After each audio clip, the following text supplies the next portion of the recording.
నమస్తే, నేను జాకిర్ హుస్సేన్. చైనా పర్యటనకు నరేంద్ర మోదీ గారు అయితే సిద్ధమైపోయారు. సో ఈ పర్యటనకి డొనాల్డ్ ట్రంప్ మాత్రం బెబ్బేలెత్తిపోయారు అంటున్నారు రాజకీయ విశ్లేషకులు. దీని గురించి ఒకసారి వివరణ తీసుకుందాం. ప్రస్తుతం మనతోటి సీనియర్ జర్నలిస్ట్ జాదవ్ గారు ఉన్నారు. వెల్కమ్ చెప్పేద్దాం. Hello sir. Hi Zakir. Donald Trump గారు బెబ్బేలెత్తిపోవడం ఏంటి సార్?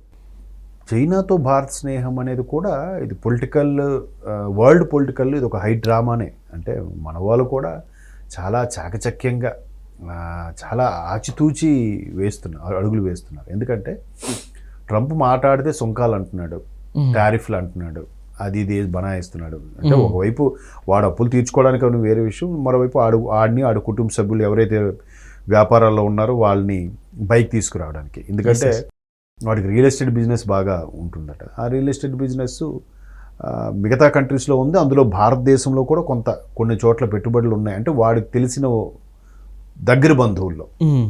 సో అది కొంతమందికే తెలుస్తుంది. అది అట్లా ఏదో అంటే నేను కూడా ఈ మధ్యనే విన్న వార్త.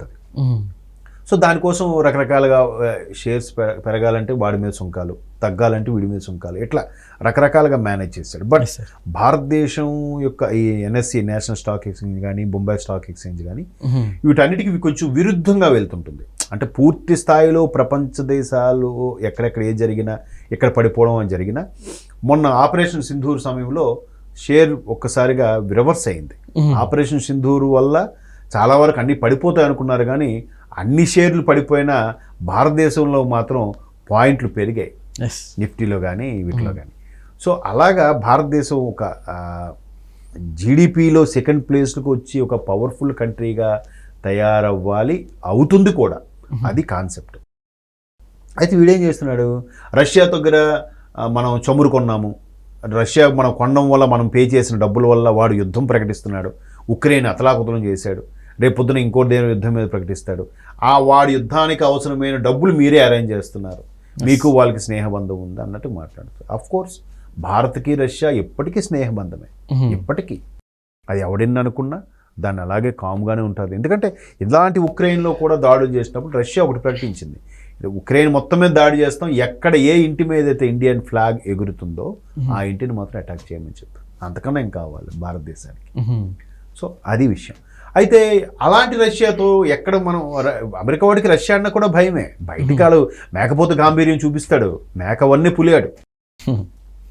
సో ఇప్పుడు టారిఫ్లు పెంచేస్తాం, 25 దాన్ని ఏమంటారు 25% పెంచాము, ఇంకో 25% ఇప్పుడే ఇంతకుముందే నేను ఇక్కడ స్టూడియోకి రాకముందు కూడా బ్రేకింగ్ న్యూస్ చూశాను. ఇంకో 25% పెంచేస్తాడంట. ఎందుకంటే మీరు రష్యాతో అక్కడ కొనుక్కుంటున్నారా అంటే, మేము ఎక్కడ కొనుక్కోవాలి నువ్వే మాకు చెప్తావా, మాకు రూపాయి తక్కువ వచ్చినా అక్కడ కొనుక్కుంటాం, లేదా వాడితో సత్సంబంధాలు మాకు కావాలి కానీ కొనుక్కుంటాం, నువ్వేవాడు మాకు చెప్పడానికి, నువ్వేంటి నువ్వు ప్రపంచాన్ని శాసించే ఇదే ఏమిటి చెప్పు. సో అట్లాంటి మైండ్ సెట్తో ఎప్పుడు దాన్ని కుళ్ళు బుద్ధితో ఉన్న అమెరికా ఎప్పుడు అలాగ తన యొక్క విషయాన్ని బయట కక్కుతూనే ఉంటుంది. అయితే ఇదిలా ఉంటే చైనాతో స్నేహస్తము అని ఎందుకంటే, రేపు షాంఘై కోఆపరేటివ్ ఆర్గనైజేషన్ ఏదో సంథింగ్ ఉంది, ఆ సమ్మిట్కి, షాంఘై కోఆపరేటివ్ సమ్మిట్కి రేపు ప్రధానమంత్రి నరేంద్ర మోదీ గారు రేపు ఆగస్టు 31 సెప్టెంబర్ 1 షాంఘైలో జరగబోతుంది చైనాలో. దానికి వెళ్ళబోతున్నారు. దానికి వెళ్ళబోతున్నారంటే మాస్టర్ ప్లాన్ ఉంటుంది ఊరికే. ఇప్పుడు ప్రపంచ దేశాలన్నిటితో కూడా మోదీ గారు మొదటిసారిగా ప్రధానమంత్రి అయినప్పుడు అటు ఆస్ట్రేలియా వెళ్ళారు, ఇటు అమెరికా వెళ్ళారు, యూరోపియన్ కంట్రీస్ వెళ్ళారు, అరబ్ కంట్రీస్. ఎందుకు తిరిగాడంటే ప్రపంచ దేశాల యొక్క మద్దతు కూడగొట్టుకోవడం కోసం ఇవన్నీ చేస్తున్నాడు ఆయన.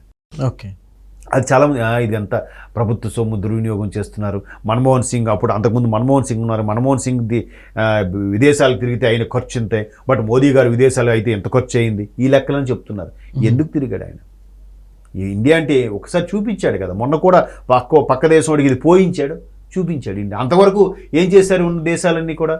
మౌనము, క్యాండిల్ ర్యాలీ, జెండా పట్టుకొని నినాదాలు, అంతకుమించి ఏం చేశారు? మొన్న వాళ్ళకి పడింది ఆల్మోస్ట్ ఆల్. సో అలా అది చేస్తున్నారు ఇప్పుడు. అయితే ఇట్లాంటి పరిస్థితుల్లో చైనా ఎందుకు వెళ్ళడం అంటే, మొన్న లద్దాఖ్ దగ్గర ఏదైతే బార్డర్ను ఆక్యుపై చేయడానికి చైనా వాళ్ళు మన వాళ్ళు ఆర్గ్యూ చేసుకోవడం, లోకల్గా కుస్తీ పట్టు పట్టేలాగా గొడవ పడడం అయినప్పుడు కూడా ప్రధానమంత్రి డైరెక్ట్గా లద్దాఖ్ బార్డర్కి వెళ్ళి, చైనా లద్దాఖ్ బార్డర్ దగ్గరికి వెళ్ళి ఒకసారి జవాన్లకి సెల్యూట్ చెప్పి వాళ్ళకి ధైర్యం నూరు పోసి మళ్ళీ వచ్చాడు.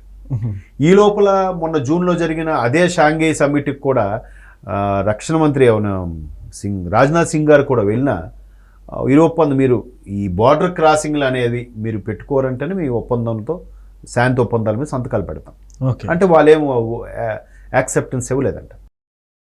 ఇవ్వకపోవడం వల్ల ఏమైందంటే మన వాళ్ళు కూడా ఒప్పుకోలేదు, వెనక్కి వచ్చేసారు. ఈవెన్ జయశంకర్ గారు కూడా వాళ్ళ దౌత్యవేత్తలతో మాట్లాడినప్పుడు కూడా మన విదేశాంగ మంత్రి ఆయన కూడా ఎట్టి పరిస్థితుల్లో బార్డర్ క్రాస్ చేసే విషయంలో కాంప్రమైజ్ అయ్యేది లేదని చెప్పాడు. సో ఇప్పుడు ప్రధానమంత్రి వెళ్ళడం చాలా కీలకం. ఓహో, ఇద్దరు వల్ల వాళ్ళు మోదీ గారు వెళ్ళారంటే అది సక్సెస్. ఏది ఏ సమ్మిట్కి వెళ్ళినా ఆయన ఎలా చాకచక్యంతో కొడతాడు. ఎందుకంటే లాస్ట్ టైం అదే చైనా ప్రధాని మనం ఇక్కడ మహాబలిపురంకి ఆహ్వానించారు. ఏది తమిళనాడులో ఉన్న మహాబలిపురంకి. ఆయన కోసం సపరేట్గా ఆ మహాబలిపురం కట్టడాలు అవన్నీ చూపించి స్పెషల్గా రెడ్ కార్పెట్ వేసి ఇక్కడ భోజనాలు ఇక్కడ విందు తినిపించి ఇంప్రెస్ చేశారు. చైనా కూడా ఒక్కసారి కూడా ఇన్ని మాట్లాడినాడు కూడా సైలెంట్ అయిపోయాడు. ఆడు కూడా కొంతమంది ఏం చేశాడు, మా సరుకులు మీకు కూడా కొంత మీ దాంట్లో అమ్మేలా. ప్రతిదీ చూడండి మనకి మేడ్ ఇన్ చైనా అని ఉంటుంది. ఇప్పుడు కొంచెం తగ్గుతూ వస్తుంది, పూర్తి స్థాయిలో తగ్గలేదు కానీ ఒక జస్ట్ 20% తగ్గింది. మిగతా 80% ఇంకా మనం చైనా ప్రొడక్ట్సే వాడుతున్నాం. But make in India concept పూర్తి స్థాయిలో ఫుల్ ఫ్లెడ్జ్డ్ అయితే ఇంకా చైనా వాడికి కూడా ఏముండదు. బట్ మొబైల్ లాంటి పరికరాలు గ్యాడ్జెట్స్ ఉపయోగించేది అత్యధిక మార్కెట్ ఉన్నది భారతదేశమే. సో ఎవరికైనా భారతదేశం ఎదురు తిరిగింది అంటే, భారతదేశం కొండం మానేసిందంటే వాడు ఎవరి సంకాడు నాకోవాల్సిందే. అలాంటి పరిస్థితులు ఉన్నాయి.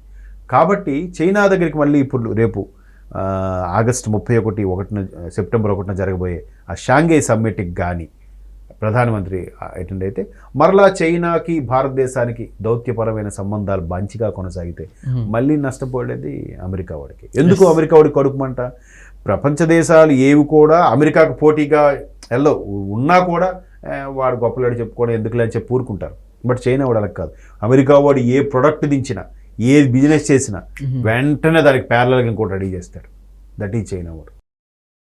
దగ్గర నువ్వు సుంకాలు వేస్తావు. మొన్న ఏం చేశారు వాళ్ళు 200% సుంకాలు విధించిన వాళ్ళు భయపడలే. మేము తిరిగి సుంకాలు విధిస్తామన్నారు. అట్లా ఉంటుంది కమ్యూనిస్ట్ దేశం కాబట్టి.